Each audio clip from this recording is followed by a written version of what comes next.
अस्सलाम वालेकुम। मैं हूं डॉक्टर तहरीन जावेद और आप देख रहे हैं डॉक्टर तहरीन व्लॉग्स। आज के इस व्लॉग में बात करने जा रहे हैं पाकिस्तान के हवाले से। पाकिस्तान के ऊपर ईरान और अमेरिका की जंग, दोबारा उसमें शिद्दत आने पर पाकिस्तान बेचारे पर क्या असर पड़ रहा है और हमारे पड़ोसी मुल्क भारत में आजकल कौन सा इनकलाब आने को है, इसके बारे में तफसील से बात करते हैं।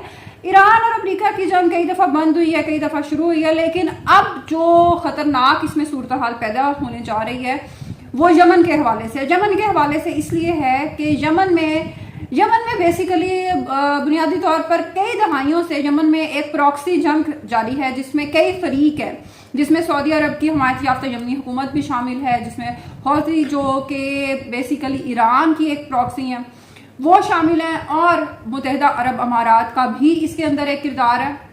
तो यमन बेचारा एक ऐसा जंग ज़दा खिता है। गजा के बारे में आपने बहुत सुना होगा, बहुत उसके बारे में तकलीफ दे कहानियाँ रिपोर्ट होती हैं, पढ़ी जाती हैं, उनके साथ इज़हार हमदर्दी भी किया जाता है फ़लस्तीन से। लेकिन जो यमन है वहाँ भी वो भी एक जंग ज़दा खिता है, और वहाँ पे भी बस वहाँ जो लोग मर रहे हैं वो शायद इतने खूबसूरत नहीं है कि उनके साथ मुसलमानों को या पाकिस्तानियों को हमदर्दी महसूस हो। बहरहाल यमन के जो हौसी हैं और जिनको बेसिकली ईरान की हमायत हासिल है, उन्होंने सऊदी अरब के 2 तैयारों पर हमला किया। उसके बाद ईरान ने उसकी तस्दीक भी की है कि बिल्कुल जी ऐसा हुआ है, और उसके बाद हौसियों ने बाकायदा थ्रेटन किया है सऊदी अरब की हुकूमत को कि अगर अब ऐसी कोई कार्रवाई होती है और ईरान के मफादात को, यानी कि कोई भी ज़र्ब आने का हमें अंदेशा होता है, तो हम डायरेक्टली सऊदी अरब का घेराव करेंगे और हम उनकी जो फैसिलिटीज़ हैं, तेल की जो तनसीबात हैं अरामको के ऊपर, वो हम हमले करेंगे। और जाहिर है कि जब ये हौसी यमन के ये जो हौसी हैं ये जब उस पर हमले करेंगे और जो बहरी जहाज़ों की गुजरगाह बाब अल मंदब उसको बंद करेंगे, तो जाहिर है सऊदी अरब भी आराम से नहीं बैठेगा। सऊदी अरब में एक बहुत ही आप कहना चाहिए कि वाकई जिस शख्स का विजन है, MBS ने अब तक बहुत ही अपने आप को तरीके से, बड़ी समझदारी से सऊदी अरब को अभी तक जंग के से अलहदा करके एक तरीके से रखा हुआ है। हालांकि कई दफ़ा कोशिश की गई है अमेरिका की तरफ से, इसराइल की तरफ से और ईरान की तरफ से भी कि सऊदी अरब बेसिकली खलीज का एक बहुत बड़ा मुल्क है। मुत्तहिदा अरब अमारात, ओमान, इन सब के मुकाबले में कुवैत, सऊदी अरब एक बहुत बड़ा मुल्क है, और अगर वो जंग का एक बराह रास्त फरीक बन जाता है, जो कि ईरान बेसिकली कई दफ़ा कोशिश कर चुका है, तो ये जंग बहुत ज़्यादा ख़तरनाक साबित हो सकती है। और मुझे हैरानी होती है उन पाकिस्तानियों पे जो इस सारी चीज़ के ऊपर बड़ा पैशनेट होते हैं और खुश होते हैं। देखें, सबसे ज़्यादा अगर इस जंग में कोई भी मुल्क मुतासिर हो रहा है तो ना वो कुवैत है, ना वो ओमान है, ना वो सऊदी अरब, ईरान या कोई भी और मुल्क है, वो सिर्फ पाकिस्तान है। क्यों? इसकी वजह यह है कि आप देखें कि अभी पिछले हालिया हफ्ते 10 दिन में जब से ये थोड़ी यानी कि जो मेमोरेंडम था, मफाहमती जो याददाश्त थी, इस्लामाबाद मेमोरेंडम था, उसकी थोड़ी सी खिलाफ वर्जी शुरू हुई और थोड़ी सी शिद्दत आना शुरू हुई, झड़पें शुरू हुई, तो सबसे पहला असर किस मुल्क पर पड़ा? पाकिस्तान पे। पाकिस्तान ने आओ देखा ना ताओ, फौरन उसने पिछले दिनों में आप देखें 21 रुपए बढ़ चुके हैं पेट्रोल के अंदर, और अभी बेसिकली कोई प्रॉपर अभी जंग में कोई नया स्टेप नहीं लिया गया। और अगर ये खुदा ना खास्ता जंग मजीद अगले मरहले में दाखिल हो जाती है और सऊदी अरब वाकई उसमें शामिल हो जाता है, तो फिर आप सोचें कि पाकिस्तान का क्या होगा। और जैसे पेट्रोल की कीमत बढ़ती है, जैसे डीजल की कीमत बढ़ती है, साथ ही किराए बढ़ते हैं, साथ ही खाने की कीमतें बढ़ती हैं, हर चीज़ की कीमत बढ़ती है।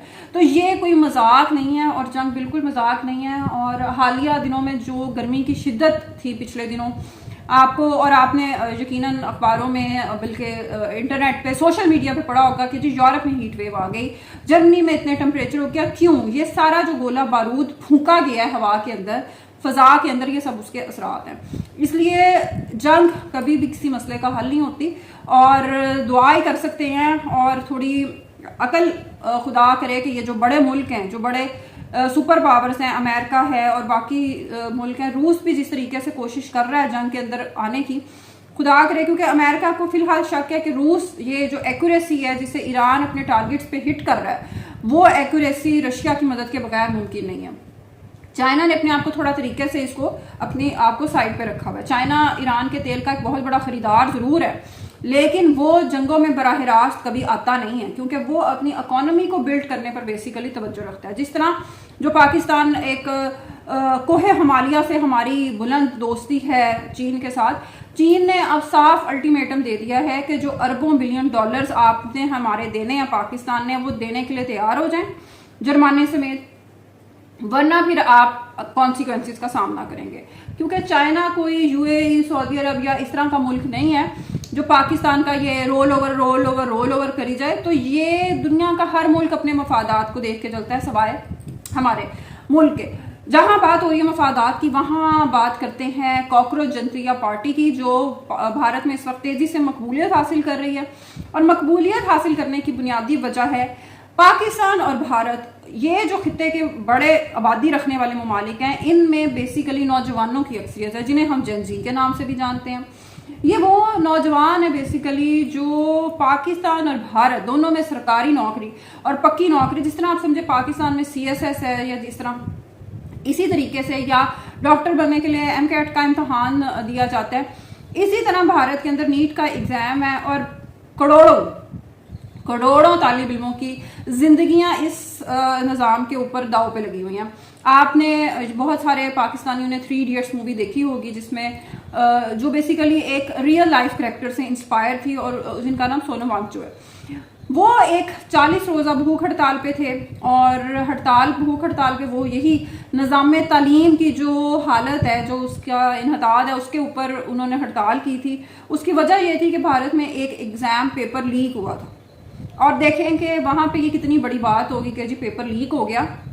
और इस पे अब सेक्रेटरी जो एजुकेशन है उन्होंने तो इस्तीफ़ा दे दिया है, वज़ीर तालीम का इस्तीफ़ा, उसकी डिमांड की जा रही है। हमारे यहाँ बहुत सारे लोग परेशान होते हैं भारत के लिए कि जी देखें जी ये तो मुतालबात तो कर रहे हैं लेकिन इनकी कोई सिमत नहीं है, कोई मंजिल नहीं है। तो मेरा ख्याल है पाकिस्तानियों को कम से कम भारत में कौन सा इनकलाब आना है या नहीं आना, उसके हवाले से फिक्र करने की कोई ज़रूरत नहीं है। क्योंकि भारत के अंदर इंडियन नेशनल कांग्रेस की सूरत में एक बहुत ही पुरानी दहाइयों से मौजूद एक सियासी जमात, उसकी तरबियत याफ्ता सियासी क़यादत राहुल गांधी और प्रियंका गांधी की सूरत में मौजूद है, जो इस तरह की जो सिचुएशंस हैं उनको हैंडल करने की बिल्कुल अहलियत रखते हैं। हमें अपने मुल्क की सूरत हाल पर तवज्जो देने की ज़रूरत है।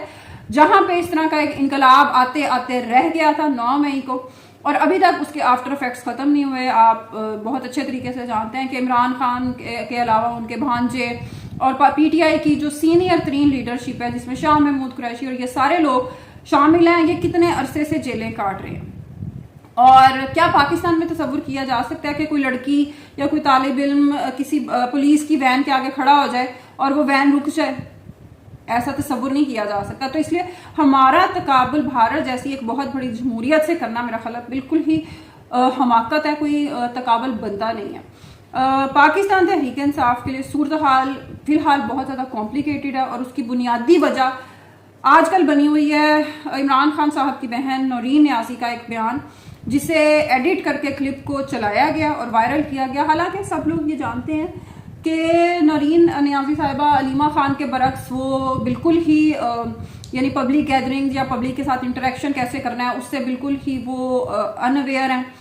दूसरा, भाई उनका जेल में है, फिर उनका बेटा वो जेल में है और कितने अरसे से जेल में है, कितना ज़्यादा ट्रॉमा है जिसके अंदर वो ज़िंदगी गुजार रही हैं। उनके जो साबका शौहर हैं वो हमेशा से नून लीग की पॉलिसीज़ के साथ रहे हैं। तो ऐसी सूरत हाल में जो इस तरह का मेंटल स्ट्रेस है उस सूरत हाल में ऐसी बातें करना कोई उनका नाकाबिले फ़हम नहीं है। लेकिन ये क्लिप जिस तरीके से वायरल किया गया, ये इससे पता चल रहा है कि सूरत हाल पाकिस्तान तहरीक इंसाफ के लिए आने वाले दिनों में मज़ीद टफ होने जा रही है।